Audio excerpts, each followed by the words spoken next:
Hello, everyone. My name is Allison Langerak-Chuzo. I'm the director of ARIS, the Archive for Research in Archetypal Symbolism, and I would like to welcome you all to today's event.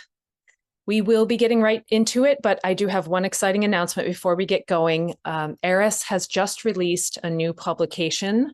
It's called A Guide to ARIS for analysts, candidates, artists, scholars, students, and any others who love symbolic images.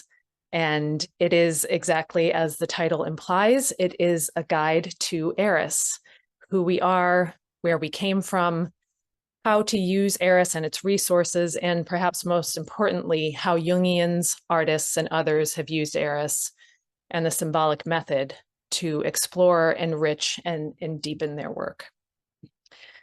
If you would like to check out the guide to ARIS, it is free and it can be found on our website at aris.org/guide. And I believe there'll be a link in the chat to that. And we hope you enjoy it. Now on to today's event. We're very excited to have Kikan Massara back with us today. If you missed her first presentation, you can find the recording at aris.org/events. It was a wonderful event, so I encourage you to check it out. I also want to mention that after today's presentation, we will have some time to take questions. So please submit your questions using the Q&A button at the bottom of your screen at any time during the event. And now I would like to give you an introduction to our presenter. Kikan Massara is a Swedish-born, Paris-based psychotherapist, author, and creative. As a dedicated researcher of consciousness studies, meditation, and emotional health, Kikan has long used art, myths, and symbols to facilitate access to the empowering resources of the inner world. The discovery in her late teens of the works of C.G. Jung and other esoteric literature led her down numerous paths of exploration in adulthood, including complementary and alternative health. These quests eventually formalized in becoming an accredited psychotherapist in the early 1990s in the UK. Holding an MA in psychotherapy and counseling, she has worked as a therapist in London, Stockholm, and Paris. She is also an advanced practitioner of the meridian tapping method, EFT. She's currently working on a book on human emotions and is considering focusing on grief counseling in her practice. Kikan is a longtime friend of ARIS and has spent many hours in our archive. As she says, ARIS seamlessly weaves in and out of her creative life and overall well-being. Welcome, Kikan. Thank you so much for coming back for this second webinar. Oh, thank you so much, Allison. It is a real joy to be back. And I want to welcome everybody who attended the last time. Welcome, welcome. And also to everyone who is joining us for the first time. This is a very heartfelt welcome to you all. In the last webinar, I was illustrating symbolic perception in terms of the creation of the book, The 12 Steps, Symbols, Myths, and Archetypes of Recovery. And that ended with a series of ideas of how to cultivate symbolic perception, which is what we'll be looking much more closely at today. And if you see this particular painting here of Hiroshi Yoshida above the clouds, it really reminds me of symbolic perception in that it's always looking for an unobstructed view of something. So I'll move along. Well, this is a wonderful quote as far as I'm concerned about symbols themselves. Symbols connect external objects and events to inner psychic reality, and they apprehend more than cool reason can ever comprehend. As signposts, they announce a larger frame of reference, connecting us to the oldest layers of the human mind and mediating between the rational and irrational. Symbols reveal the dualism of all that exists, while they also reconnect poles with each other, building bridges between the conscious and the unconscious. Symbols are messengers of wholeness. With symbols, unity is represented. And this is by Ursula Wirtz. And you know, a lot has been spoken about the symbolic life, if you're at all interested in the world of Carl Jung's work. And I came across his work when I was in my late teens, and it was through the book Memories, Dreams, Reflections. And while I understood about his life, I did not necessarily understand much about his ideas. And but I entered, I mean, I absolutely knew this idea of a symbolic life was for me. And I opened, you know, the door to this vast universe of potential and possibilities. And somewhere down the line, I realized that, you know, I'm very practical in my nature. I'm very Swedish in that way. And I always look for something simple when something is complex. And so I just came across this idea that I could just put on symbolic glasses about different matters. And that's what I did. And this has really helped me in terms of living a symbolic life, which I feel that I do. And so, well, so what is symbolic perception and how do we make it our own?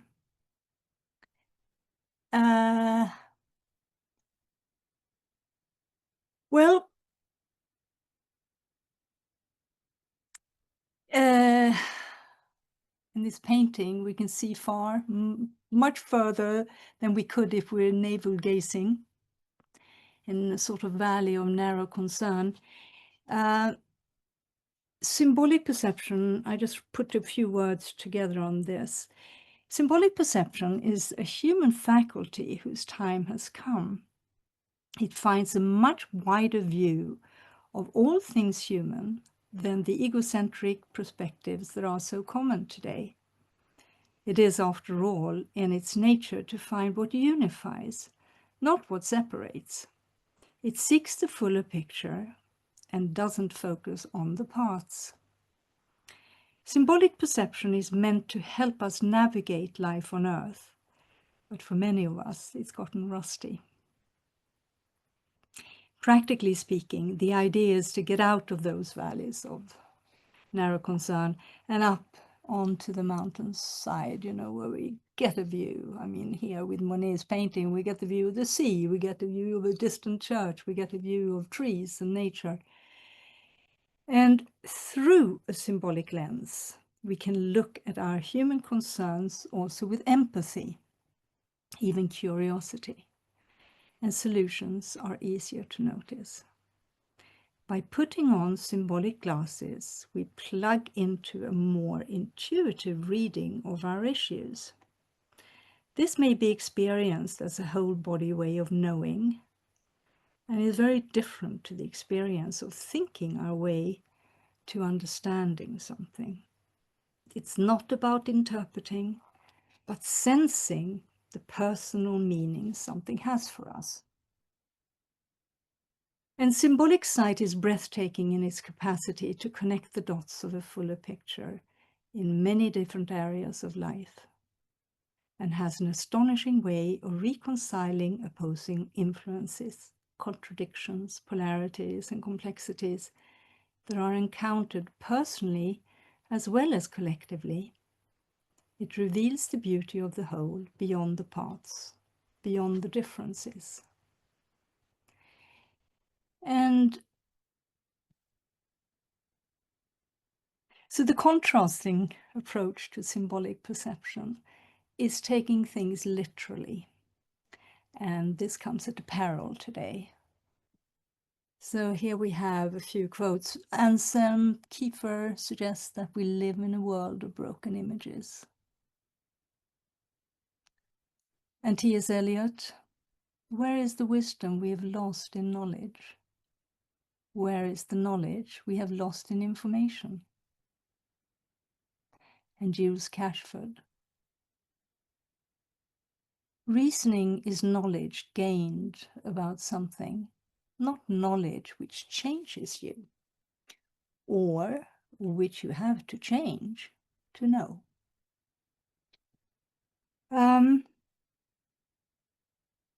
Because whether we want it or not, we live in a world that is being interpreted for us, and it is getting increasingly difficult to tell truth from fiction.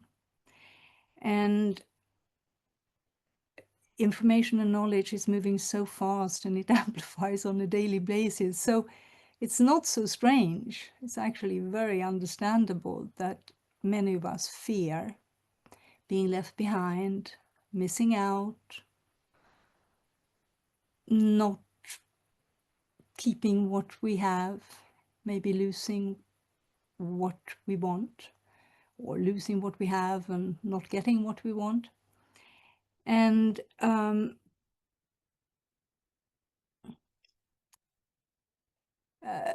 mean, it's like we live in an atmosphere where also a lot of people around the world are making their living on taking things literally.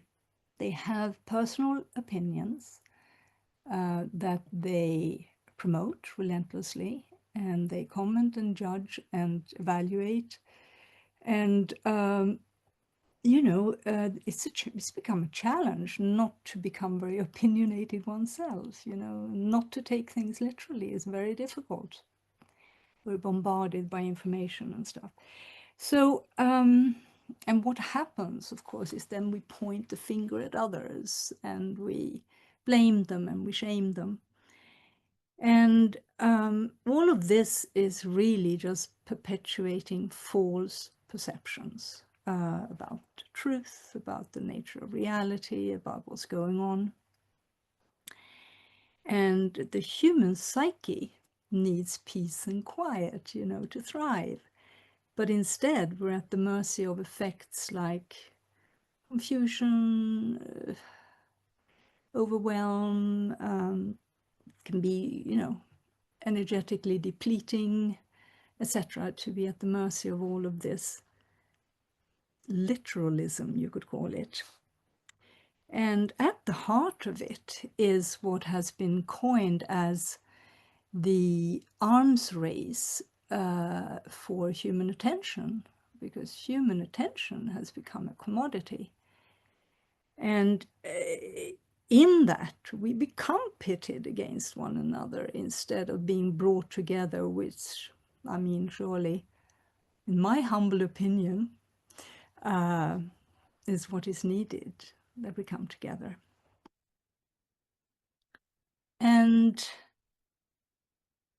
this is not the case with symbolic perception, because in its nature is, its nature is about unifying and not separating. So the Greek meaning, the Greek word for symbol is symbolon, which means to throw together the two halves of the original whole. And there is a very soulful element to symbolic perception, and that is that it connects us up with the nature of reality, which is interconnected and interdependent. Contemporary physics show us that on a fundamental level, this is the case. We are unified. And so it also has that element to it. But of course, what we're talking about are different states of consciousness. And but the good news about different states of consciousness, of course, is that they are cultivated, and we can learn to know which states of consciousness we're in, and even use symbols to remind ourselves, which state of mind we're in. And I remember doing this. There was a time when I was particularly busy. I had one very young child, I had one teenager, and I was studying and I was working, etc., etc., etc. And I wanted to learn mindfulness. And I had really very little time to sort of sit and practice it. So I used as a symbol a little sun, which I stuck, actually, I got Indian henna and put it, in the center of my left hand, on the palm of my left hand. So using my hands all the time, I was endlessly reminded of the here and now, and the here and now, and the here and now.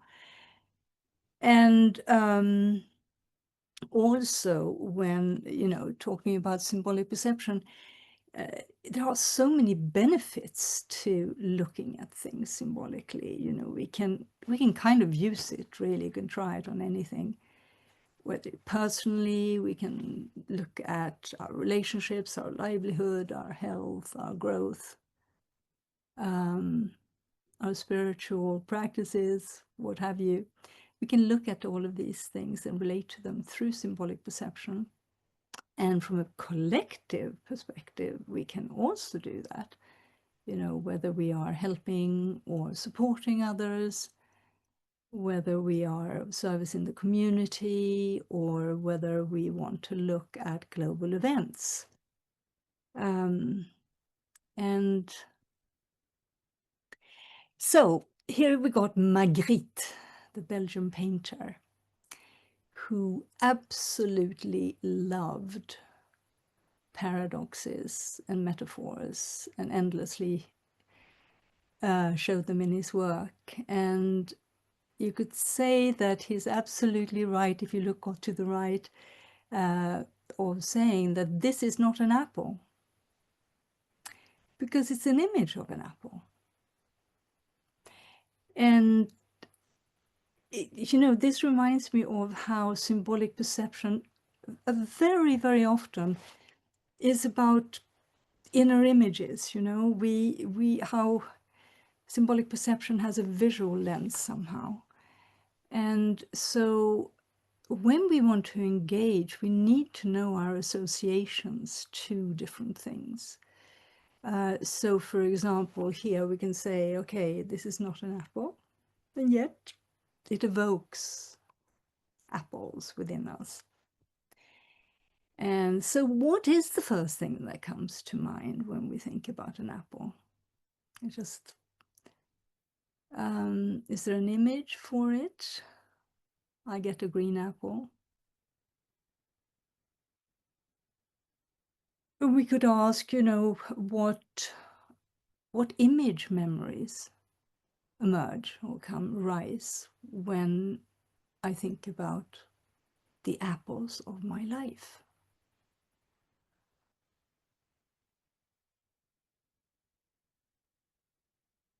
And I got a hint, I've got an image memory of picking up a green apple on the ground. There were lots of them that had fallen, and trying to eat it, it was very hard, and getting a stomachache. And if this is not an apple, but if it is a symbol that has importance to us, then we can engage and go on deeper journeys by just getting into the associations that we have. So let's look at some of these portals to cultivation of symbolic perception. I used this slide in the last presentation, and it really struck me that these are ways in, these are ways that stimulate symbolic perception. So we have art, and we have storytelling, and myths, and dreams, and poetry and muses, symbols, and I kind of mean symbolic objects with that, rituals, sacred sites, living questions, stillness, and awe. So let's cross the threshold through this rather intriguing portal that is actually on the Baffin Island in Canada. I love this image, which I found at Arras, of course, in one of the books there. We cross the threshold and we land on art.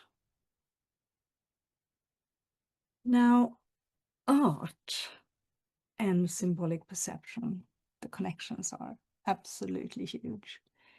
Because whether we create art or whether we behold art or whether we heal or help with art or we awaken with art, we engage with inner and outer images that have the power to change our states of consciousness. So the arts are conduits really for symbolic perception, whether we notice this or not. And these suggestions are probably very well known to us, you know.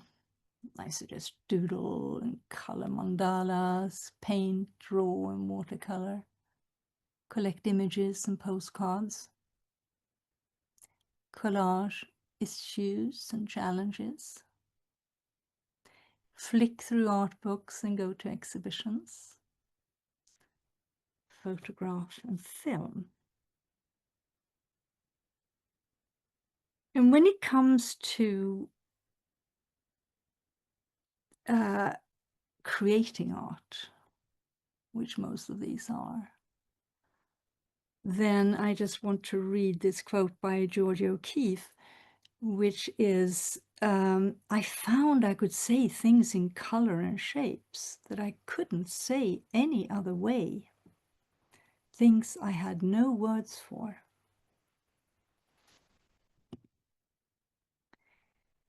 And this is not one of hers. It is by Hermann Hesse, the author, who was also a painter.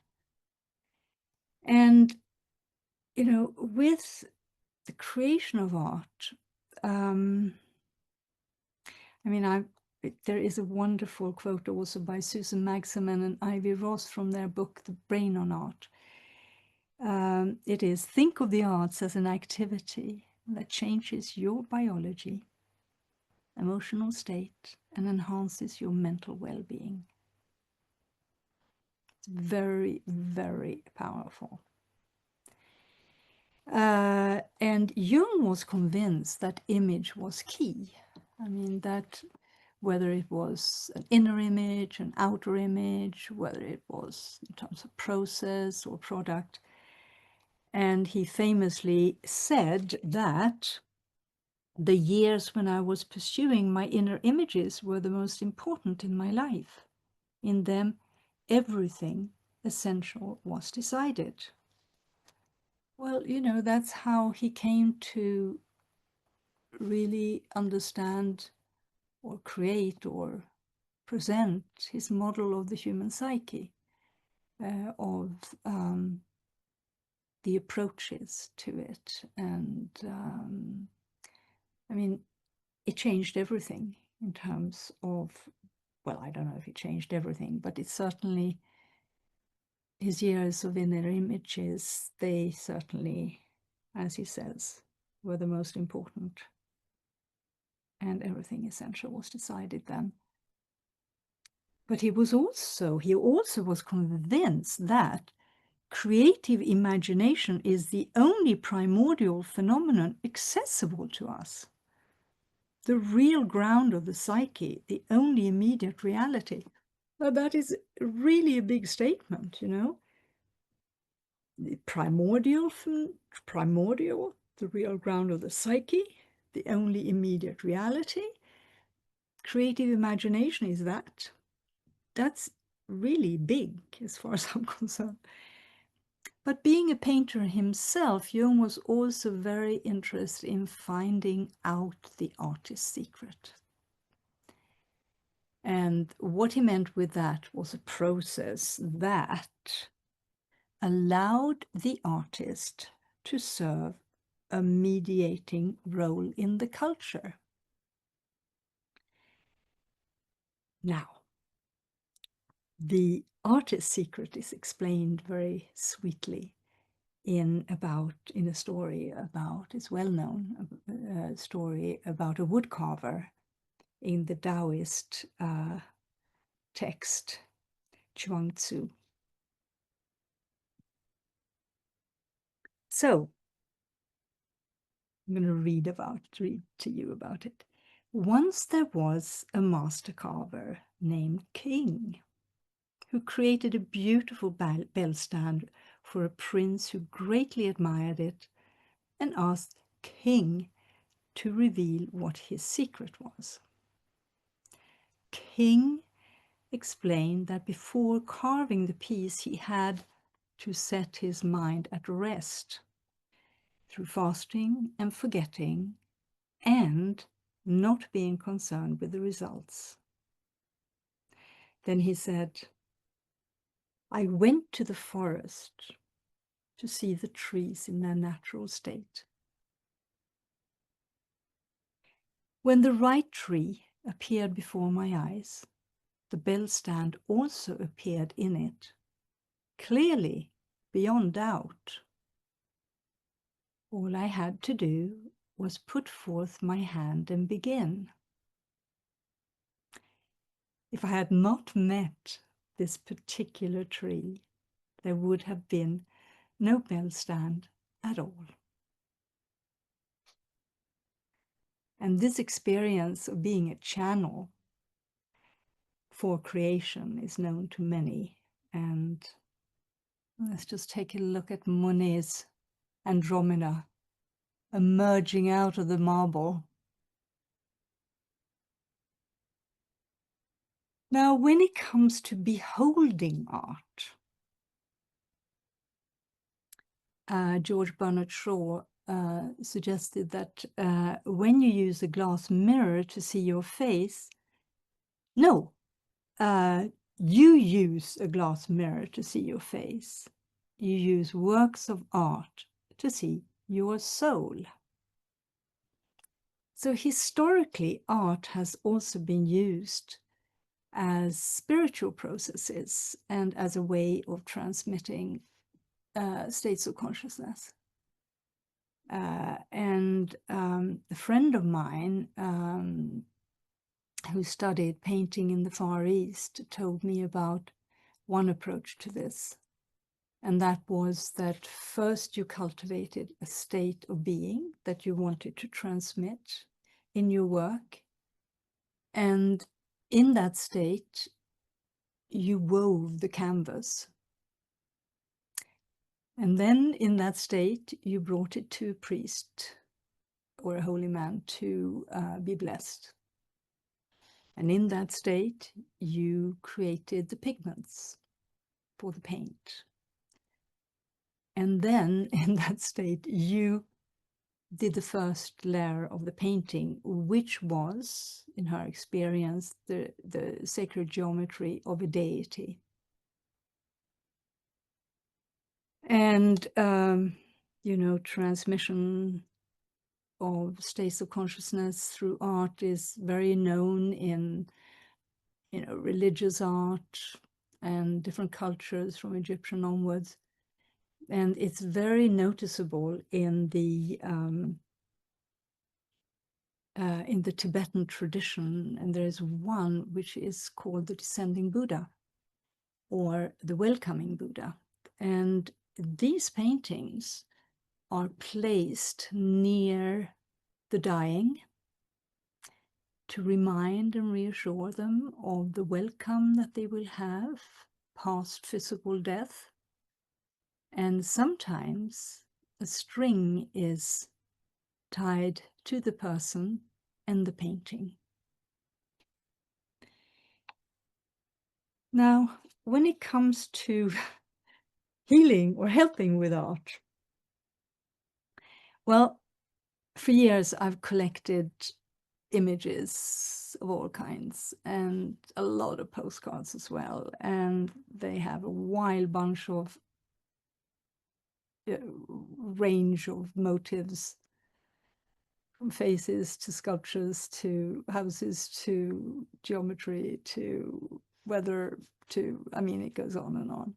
And so when the occasion comes to use this, to put them to use, you know, I spread them. This is the postcard collection on the right. I spread them in a circle or a semicircle, a bit like a tarot reader would, and to be able to pull them.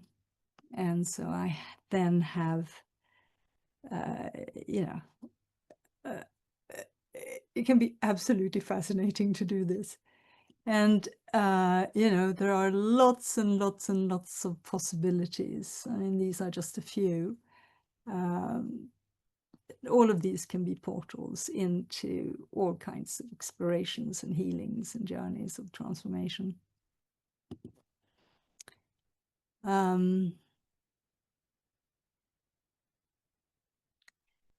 Yeah.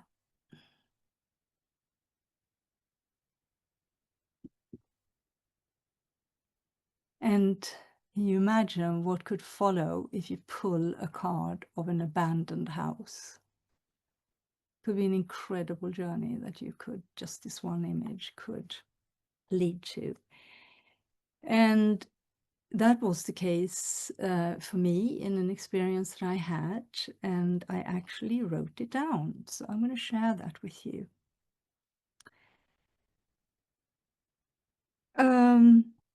It was yet another magical day at Arras. A reflection of the blue sky caught my eye in a pavement puddle and had already heralded the research theme of the day, symbols of God. Not something I was entirely comfortable with. I was a seeker for sure, but had issues with organized religion, and that's where God seemed to belong.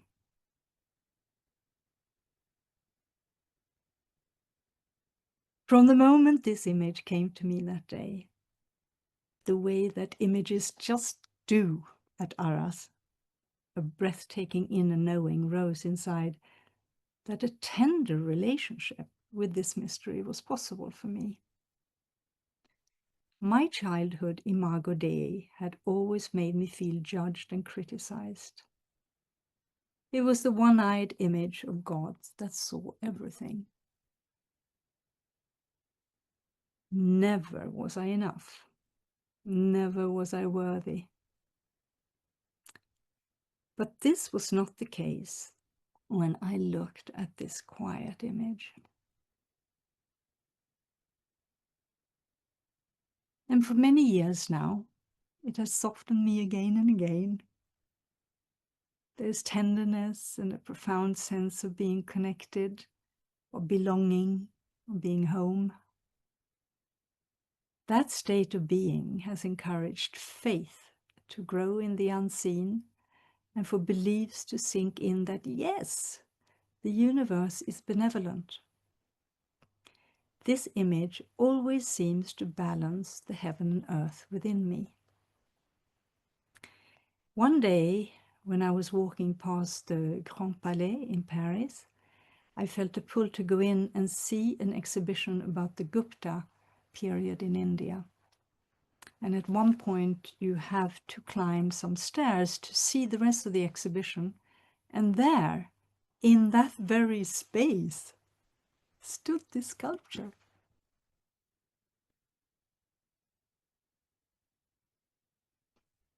It was as if my love for it had brought us eye to eye. It felt so immense that it's taken me years to tell anybody. So, over to you. Do you think that art could be a portal in to symbolic perception, if that is something that intrigues you, or you want more of?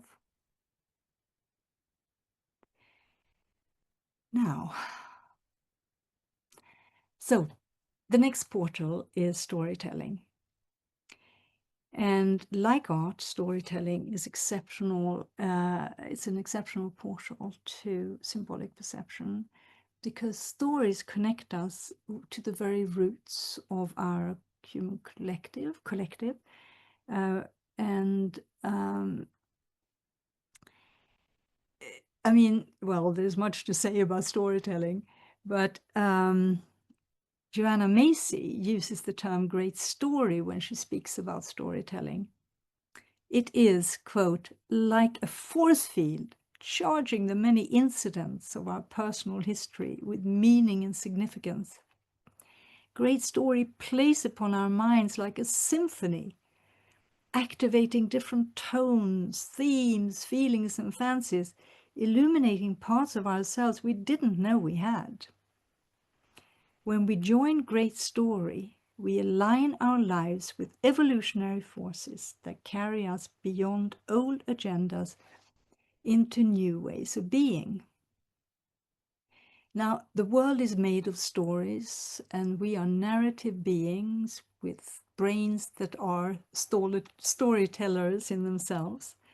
So not only do we think in stories, but we can turn just about everything that happens to us into stories we tell others. And so the opportunity to engage in storytelling just goes on and on throughout life. I don't think it ever changes. And here the ideas are, share your life stories and listen to other people's stories. And create your own once upon a time.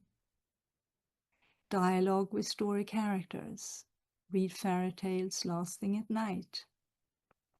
Rephrase undermining stories you tell yourself.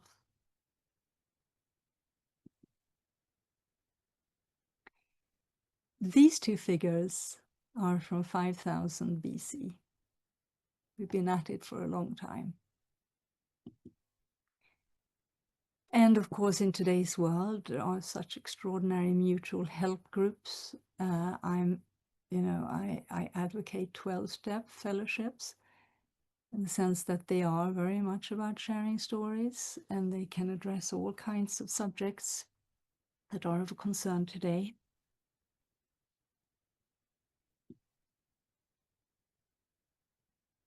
And here we have Khalil Gibran.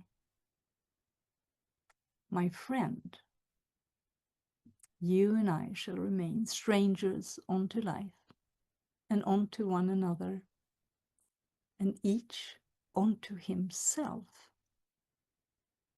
until the day when you shall speak and I shall listen, deeming your voice my own voice, and when I shall stand before you, thinking myself standing before a mirror.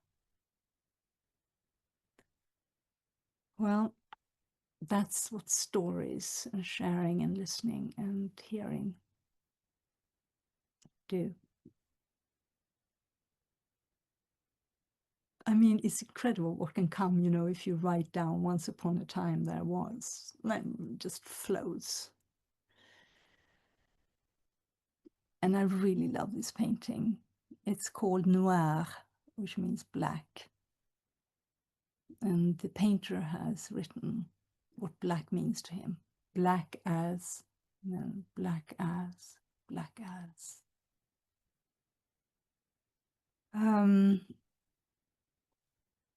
And who doesn't love fairy tales? I mean, I have some old fairy tale books, and the East of the Sun and West of the Moon is one of them. That's why I had to bring it in. Been with me for a long time. Look at those illustrations. Just love them.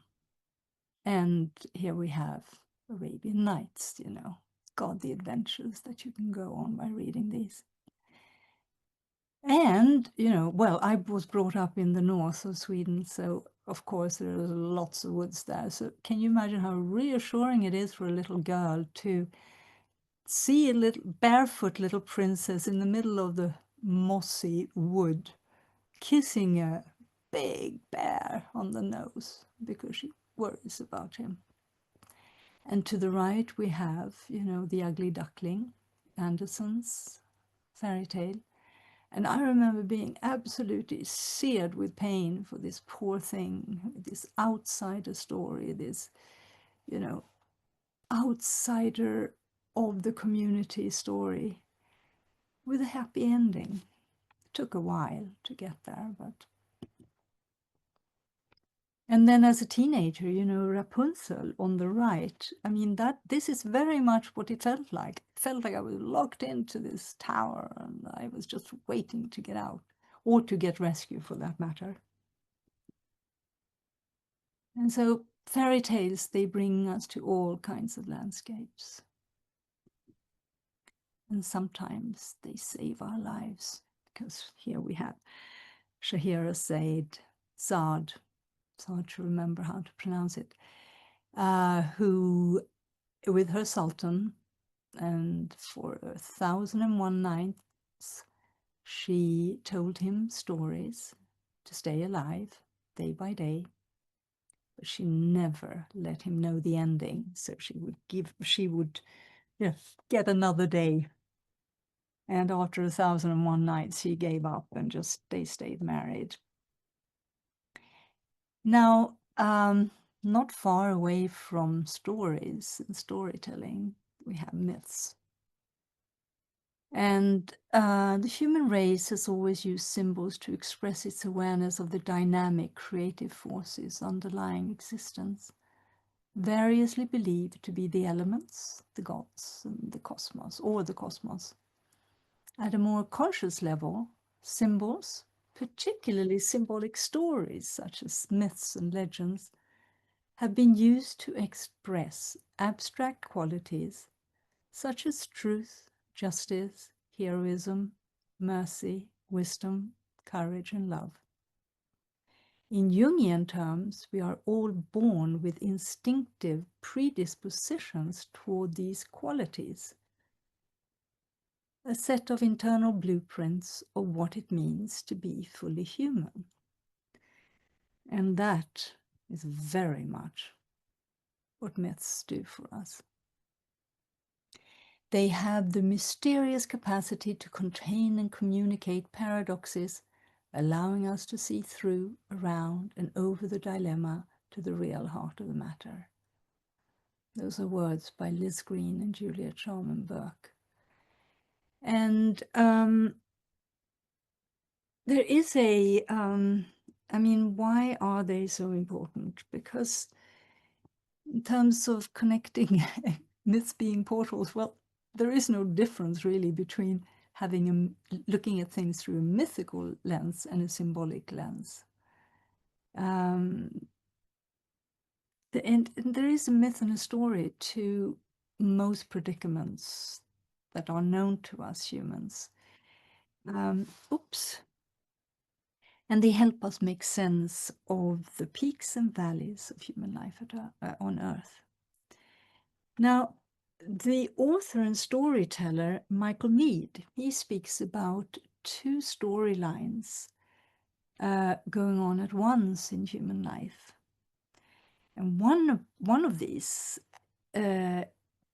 is the cosmos, which is constantly recreating itself through rhythms and cycles of creation, endings, and renewals. Things come to an end and begin again at predictable points and critical times. The other storyline in stories and myths is about the human soul. It is born into this dance of cosmic creation and tries to find its way of participating in the dance. There is a story inscribed for each person, unique and individual. A plot line is trying to break through the wall of time and live into the world of creation. A mythical story is trying to be lived out through each human being. So, what is it? What is my story? What is my myth? What is trying to be born? What is the story trying to be born through me? How do I embody it? How do I embrace it? How do I embody it? And so these ideas here, you know, they're pretty obvious. Delve into the world of myths and find your favorites. Notice the qualities of inspiring characters. Identify their obstacles and themes of learning. Read creation myths in times of trouble. Describe the myth you want to live.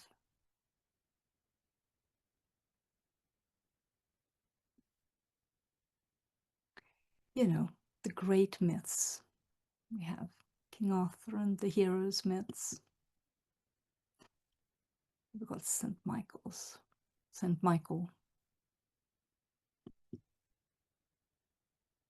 Just remember Psyche and Amor. And I remember it took me a long time. I've read it several times before I realized that at every time that she was faced with these impossible tasks that were set by Aphrodite, she believed that she could not do them. And of course, they were impossible, so how could she do them? But she felt absolutely convinced she couldn't do them and achieve them, and yet she did, because she got help every single time. Sort of like life, isn't it? And then we have all the wonderful, mesmerizing tales, myths from other cultures. You know, I was just in Sweden. Or yes, the extraordinary mythical bird Simurgh. Well, so much for myths. Let's move on to dreams. And dreams, they are, in terms of being a portal, they are really like the royal road, aren't they, to symbolic perception, because they already speak in the languages of the unconscious, whether they are visual, metaphoric, paradoxical, intuitive, or, you know, well, symbolic, really. And Jung wrote in the Red Book that dreams were the guiding words of the soul, and that's what they can feel like. You know, can feel like conversations that we have with ourselves, with some parts of ourselves, and they serve so many purposes. And once upon a time, I trained as a dream teacher, and then I was very keen on the different purposes of different dreams. You know, were they informing me, or were they hinting, or what were they doing? You know, but I very rarely look at them like that now. I see dreams as something truly magical, and I just want to honor and respect them. And by writing them down, I write them down. And a lot of it has to do with also wanting to show that I'm willing to listen, and that I'm open to being guided by something that is much greater than myself, my little conscious self. And it's a bit like wanting to keep the channel between the conscious and the unconscious well oiled. So that's why I write them down. Not to understand, but to relate to them. And here, the ideas, write down our night dreams. Well, yeah. Paint the colorful dreams. My dream teacher did that. Daydream. Daydreaming is so important. And image dreaming. And visualize our hopes, dreams, and longings. and empty mental clutter in morning pages. You know, they were recommended by Julia Cameron in The Artist Way, which is very, very, a very good book, a very good approach. And then we have, whoops, yeah, oh no, this is the one. We have Dreamtime represented, and Vishnu is dreaming dimensions into place.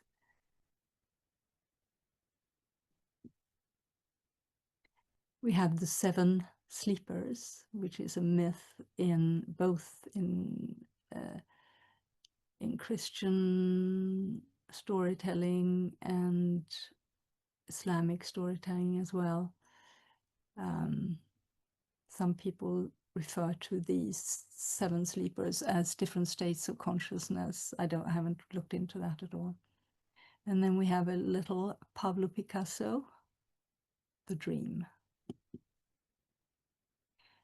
And this book, this image I used in the book that I wrote, because I feel that creative visualization is really extraordinary, you know, to think in pictures and to repeatedly visualize hopes and dreams. Why not?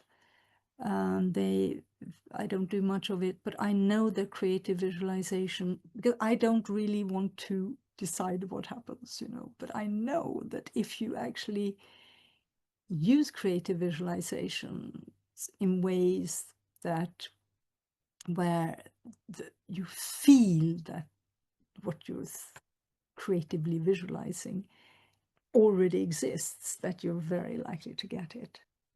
So that is, I just love this image. It's Alea. It's, so come to poetry. And poetry, well, it serves as a conduit to symbolic perception because of the use of metaphors and paradoxes, but also because poetry is very good at reconciling these. And I'm going to let the poet speak here. So T.S. Eliot, he suggested that poets dislocate language into meaning. I like that. He also thought that every poem affects all other poems ever written. And the contemporary poet David Whyte, he suggests that poetry is a language against which we have no defenses.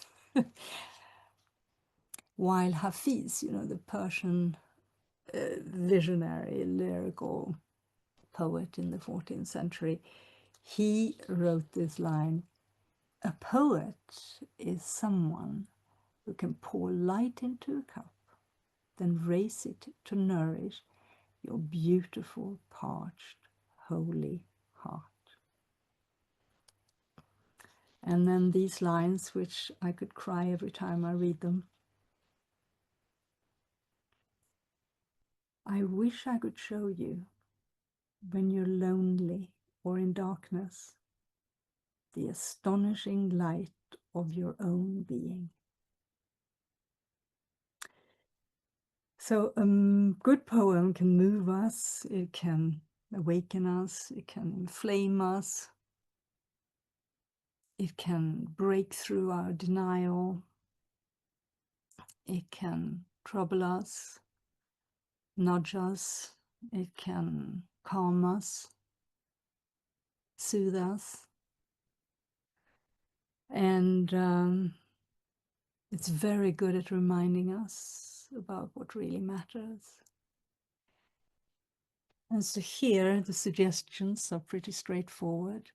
Read poetry, write poetry, illustrate poetry, create blackout poems, collect metaphors, and tolerate the tension of paradoxes.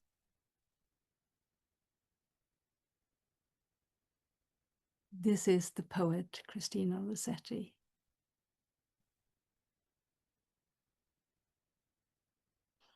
To the right is a blackout poem. This is the first time that I ever saw one. And what is not blacked out are the words. Less words and more pictures. I found it when I lived in New York in the 70s and 80s.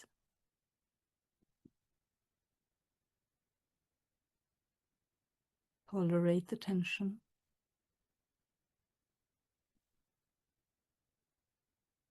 Handle paradoxes.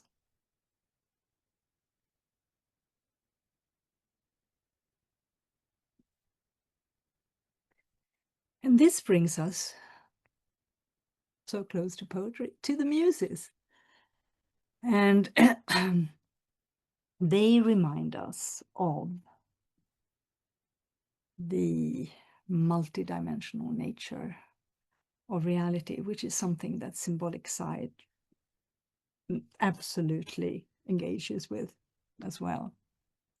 And the painter Edgar Degas wrote that muses work all day long and then at night get together and dance. But then he also painted a lot of ballerinas. And the composer Tchaikovsky believed that the muse does not come without being called.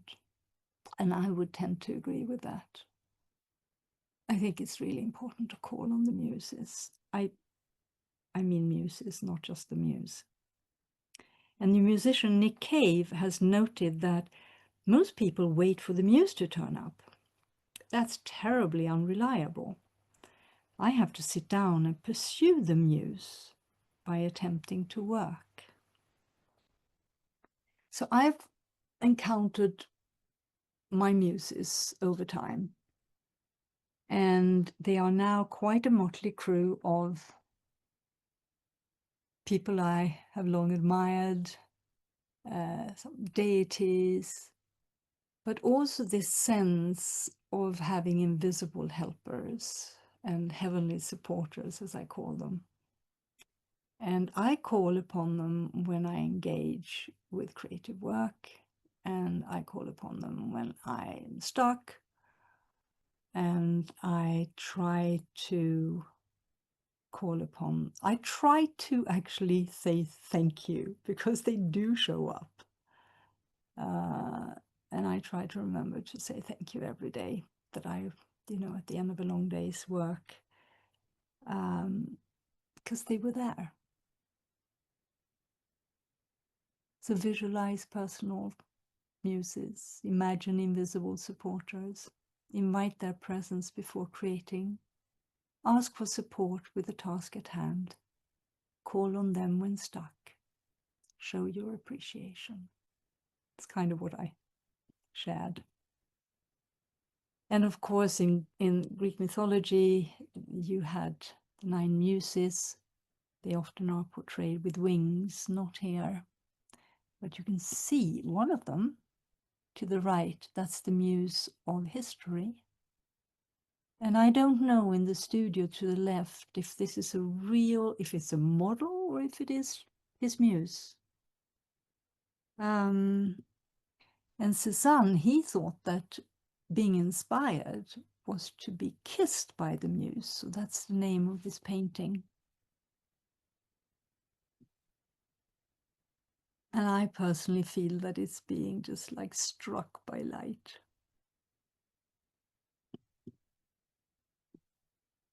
Which takes us to symbols. And as I said, symbolic objects. Well, they are portals to symbolic sites because, using the idea of symbolic objects, they grow imbued with the energy of our associations, and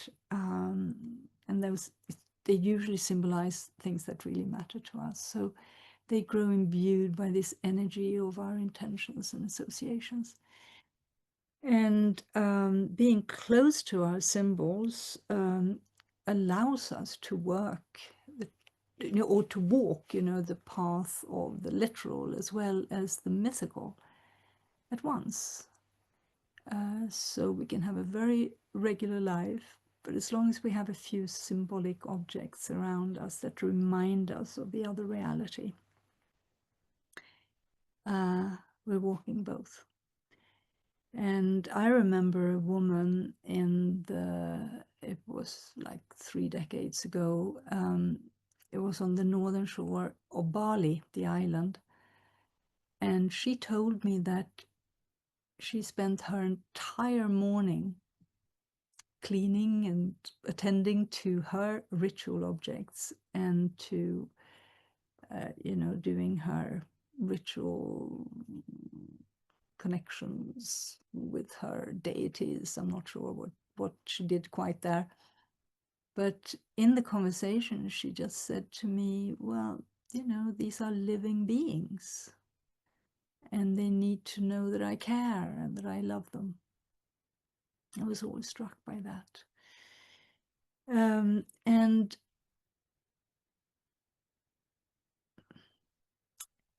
well, here the suggestions are to live with symbols that reflect what matters to us, and to place symbols where they attract our attention, and communicate with our symbols, and carry small symbols with you. I mean, I have one. No, wait a minute. I thought that I had one in my pocket. Use symbols of reconciliation for polarized issues. Yes.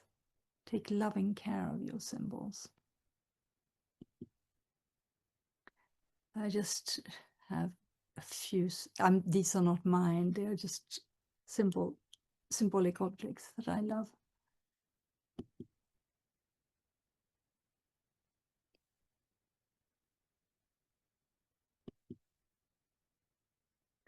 And the idea of using symbols, to reconcile polarities. If I, this Gottlieb painting, it sort of speaks, it's called Mist. It speaks of moments of confusion or lack of clarity. And I use, I'm very dedicated to Jung's ideas of tolerating the tension of polarities, because, he suggested that the evolution of human consciousness, the collective consciousness of humanity, evolves through these encounters of polarities that need to be reconciled. And so I feel that I see this often in my own life. So what I do is, here's a little placeholder of just the flower of life. So I put one crystal that represents something that is one polarity, and then I add another one that represents the other one. Now I have the polarities, and then I placed a symbol of a torus, the oh gosh, I don't know what it's called. It's a toroidal energy. That is the spiral, the double spiral at the center. And then there's a tiny little Ganesha at the top, the god who'd removed obstacles. So I deal with it partly, these complications in my life, I deal with them partly in these simple symbolic ways. Because I'll see them and I'll relate to them, and I know that they're in processes of reconciling, and the tension and the discomfort of things not being clear, I can handle them because I know that this is also working on their behalf. And yeah, and then we have, that's a ritual. So now we are on to rituals, and they serve our symbolic life by grounding our inner work and our processes and our intentions and insights into physical reality. And Rumi suggested that work in the invisible world at least as hard as you do in the visible. And Robert A. Johnson, that wonderful author, and Jungian analyst, suggested this: the role of ritual in the growth of consciousness is related to its power to make symbolic experience into something physical and concrete. Although we can understand the meaning of symbols with our minds, our understanding is made immeasurably deeper and more concrete when we feel the symbols, with our bodies and our feelings. The symbol becomes a living reality for us. And here the ideas that I propose is to include simple rituals in everyday life, and to dedicate each ritual to serve the good of all, to create and energize shrines, to close inner work with a ritual gesture. That Robert Johnson taught me that. Honor the yearly seasons and cycles, yes, and celebrate synchronicity.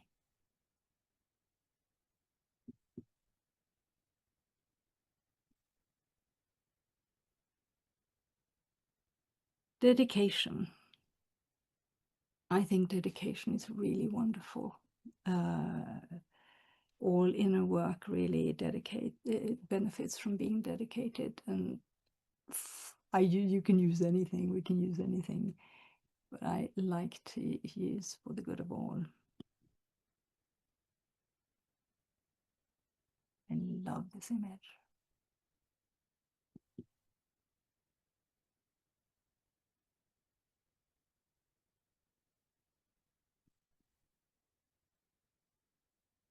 And I took this photographer 10 years to photograph the colors of the moon.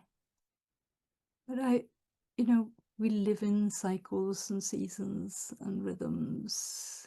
And when we acknowledge them, today is the full moon. And today is also a lunar eclipse. And I think there's something about acknowledging that we are living in cosmic forces that are way bigger than ourselves. Which takes us to one of my favorite subjects, which is sacred sites. And they connect up with symbolic perception because they are specifically created to be portals to other states of consciousness, but also they serve many different purposes, sacred sites. So I put together a little something here. The history of our species is being rewritten today.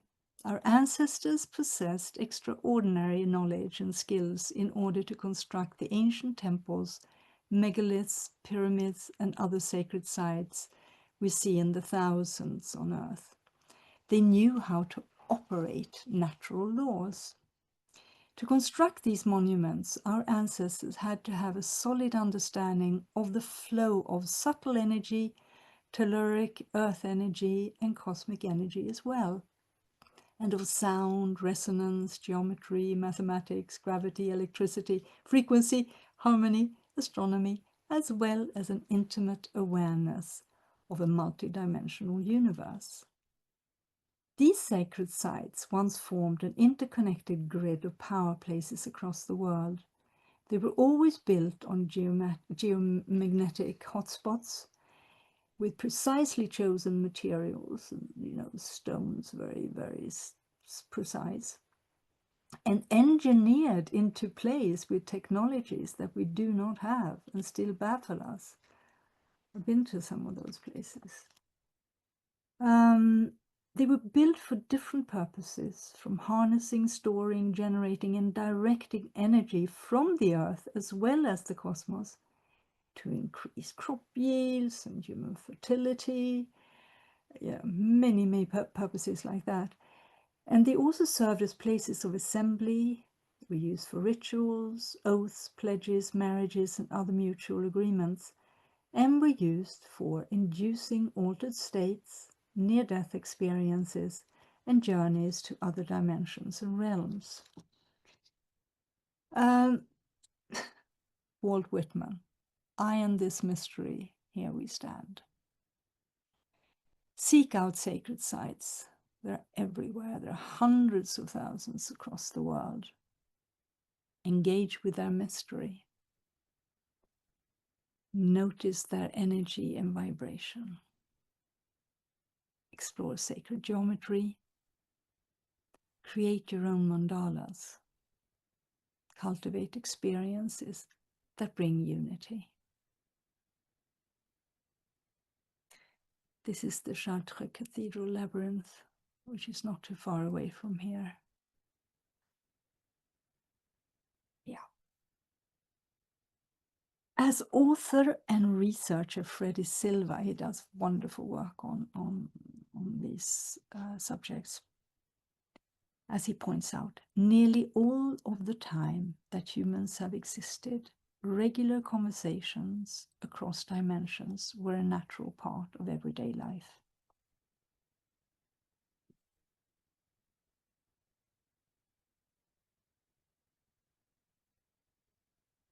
This was a good friend of Leonardo da Vinci. And here we got God as a creator. And to the right, tetrahedrons.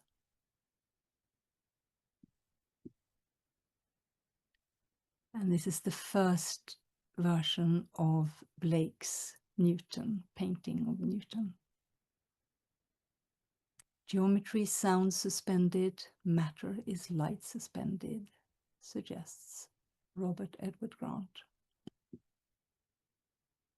And we see, you know, this sacred, or this the geometry and everything. I love these snowflakes.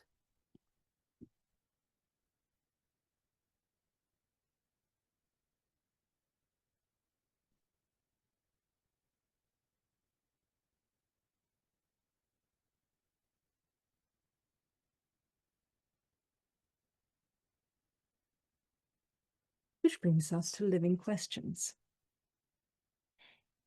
Now, symbolically and literally, they reflect that we exist in a web of connections and never need to feel alone with our concerns.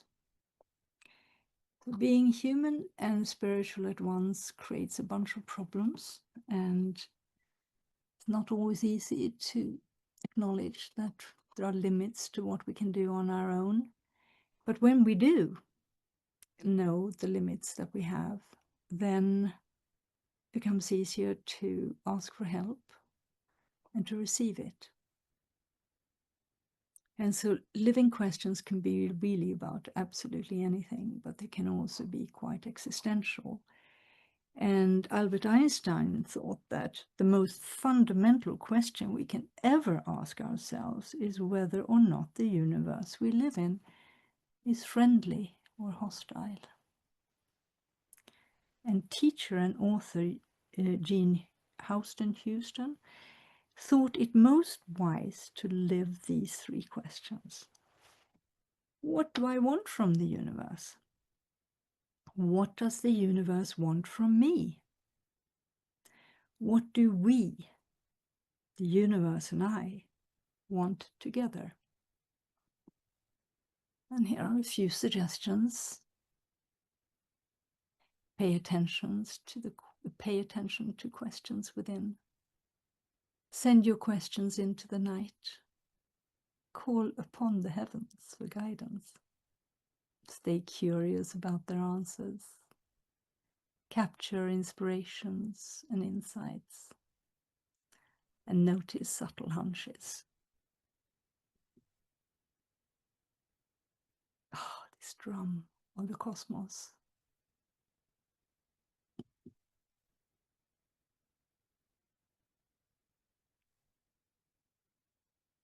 Hand of the desert in the Atacama in Chile. Mario Irarrázaval. I tried to reach this man many times. Impossible. Can we receive?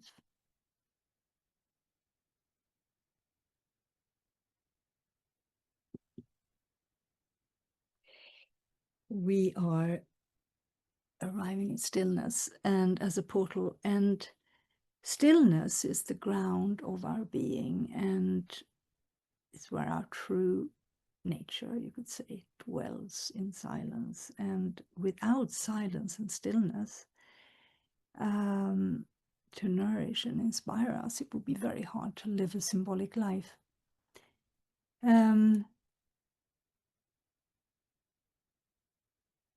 Just as water seeks its own level, the mind will gravitate toward the holy.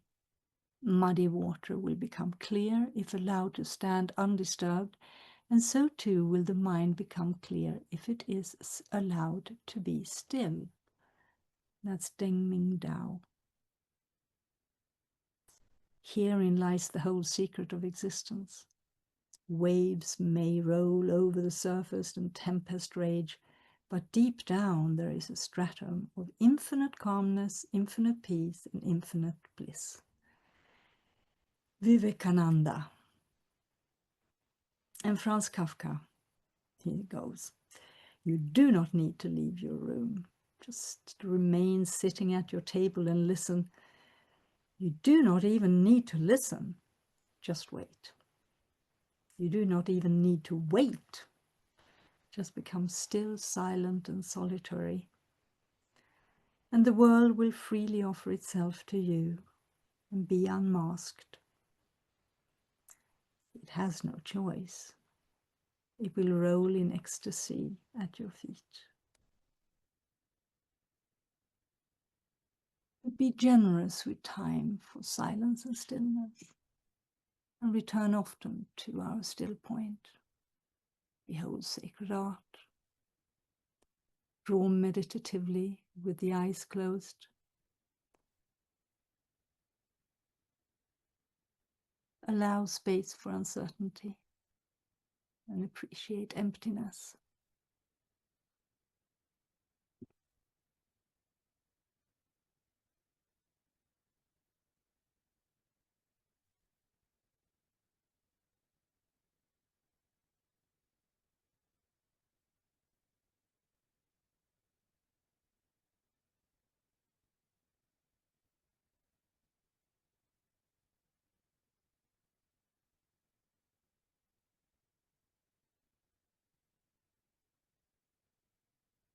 This is Aditi, the goddess of the void and creation.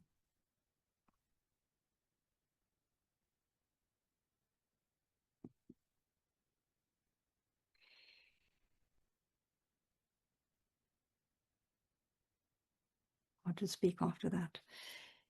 So awe is,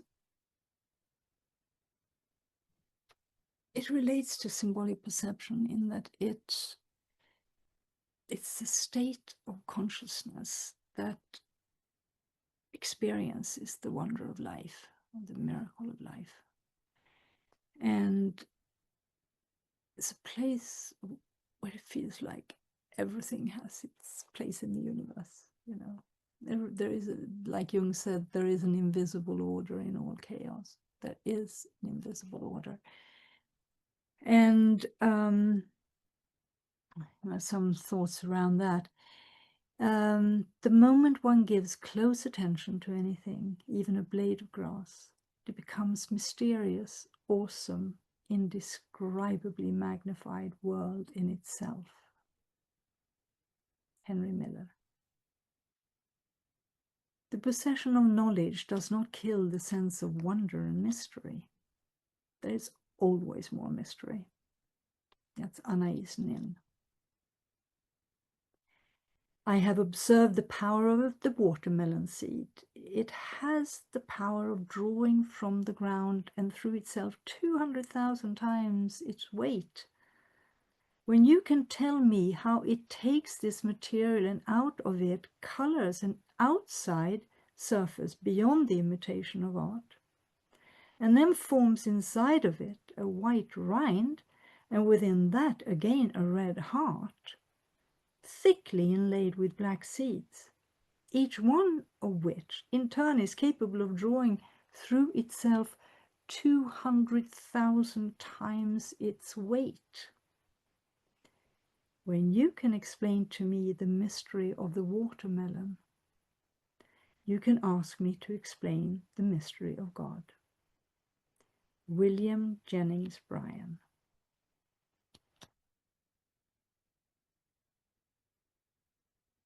Allow yourself to be playful. Encourage curiosity. Open to the wonders of life. Be awestruck by Mother Nature. Look for patterns of connection and open to states of oneness.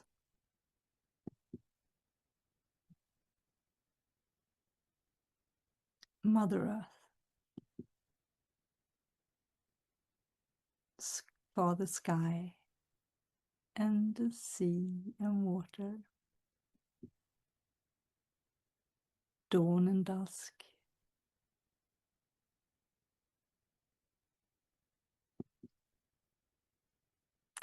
this had to come. It's from the north of Norway this time.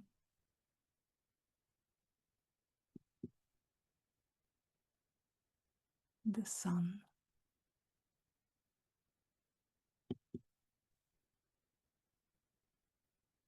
And so we end this part of the presentation with the idea of the divine child.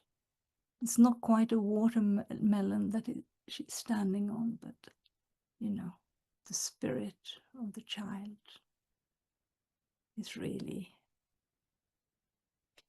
awe and wonder. And so I just, sort of a final word, if you want, is that we live in a world of the literal, and it would be so wonderful if we can balance it with symbolic sight as well. So over to you, Alison, if there are questions, and I'll be happy to answer. I don't know how we're doing for time. Goodness, little time. Well, first of all, thank you so much, Kikan. That was just absolutely beautiful. And those images, wow, just incredible to see those illustrating all of your steps here towards symbolic perception. We do have a lot of questions, and I just want to say right off the bat, we're not going to get to all of them, but hopefully in the next week or so, maybe we can address everything that's been sent in, maybe not on the webinar, but separately. Yeah. But we do have a question that I want to get to first, which is, do you offer any workshops on developing symbolic perception? I haven't organized any, but I'm totally open to it if I don't have to deal with the logistics. So I can, if people get together and they want to do something, to approach me. I mean, I'm open and willing. Wonderful. I'm sure a lot of people would be interested in that. We did have a question from Karen regarding that music was not specifically mentioned as a portal. And just want to say, can you suggest any ways for someone who may be more auditory and not as visual to become more visual? Well, I mean, it's very clear that there are many conduits of art, and it is just my predisposition to visual arts that made these choices. There is I cannot recommend, I mean, it's very difficult for me to recommend in terms of auditory, conduits or channels, but I can say that for somebody who wants to be more visually inclined or symbolically inclined, there's a wonderful, wonderful method called image streaming, which is, oh goodness, how do I synthesize it? You can look it up. It is a very simple technique where you you close your eyes, you tune into the first image that comes, you speak it out loud as if you're in the presence of somebody else, and you as in the most sensory way you can, you know, the color, the sense of it, and you continue for 10 minutes. And what it does is that it bridges the two or different parts of the brain, because only 2% is linked to word and word concepts, and that is adapted to the speed with which we use our language. Whereas these internal image streams, they are ongoing, they're very elaborate in terms of commenting on what is going on, and they're really, really magnificent. Very little of it comes to our conscious awareness. So I would recommend for anyone who would like to become more symbolically perceptive to do some image streaming. I hope that answered your question. Wonderful. Thank you. We have a question. What is the name of your book? If you can just tell everyone the name of your book that you referred to in your lecture. Yes, certainly. It's called The 12 Steps, Symbols, Myths, and Archetypes of Recovery. It uses art to describe, well, processes of healing and recovery, and it uses the context, you know, of the 12 steps that AA created originally, that is now used for many different processes. Yeah. Thank you. We have time for one more question, and just wanted to ask, can you give an example of using symbolic perception for a family conflict? When it comes to relationships, I feel that they can be seen through this archetypal lens that is incredibly helpful, or through parts. I mean, you know, internal family systems use parts. My personal favorite is plays. You know, I really, really love looking at conflicts, family conflicts, for example, through the lens of a play, because it's, you know, I even could just, I position myself in the audience, right, and then I look at the play, and I can sort of spot who I am in this in this performance, which is very helpful, and what roles other people are playing. And then I can just see what the audience would like my character to do, what other characters could do. I feel that we need to create the spaciousness of sitting on the side of the mountain and overlooking the whole situation in order to connect up with the dynamics of the family. There are many, many stories and plays and films and series, you know, that are concerned, but that concern the most known conflicts that emerge. So for me, it is how to identify what something greater would like me to do, because this always boils down to that it begins with us. That's a real abbreviation of a big subject. Yes. Yes, I'm sure there's a lot to say regarding that. Yeah. Unfortunately, we have to wrap things up at this point, but thank you so much, Kikan, for being with us and for sharing this with us. It's very clear from all of the comments that we've received that people just absolutely were inspired. And I just want to thank everyone for being here today. And if we didn't get to your questions again, hopefully we'll be able to get to them in the coming days. Yeah. So yeah. I apologize for running over time and not giving enough space to those questions, and definitely they can be related to in the coming period without question. Great. Thank you. Thank you so much. Thank you, everyone. Thank you for your presence. And please feel free to check out our website at eris.org, where you'll find Kikan's first presentation along with our fully digitized collection of images. and along with other things like a concordance of Jung's collected works and our new guide to Eris. Please check that out. I hope you enjoy it. And thank you all for being here with us, and we hope to see you again soon.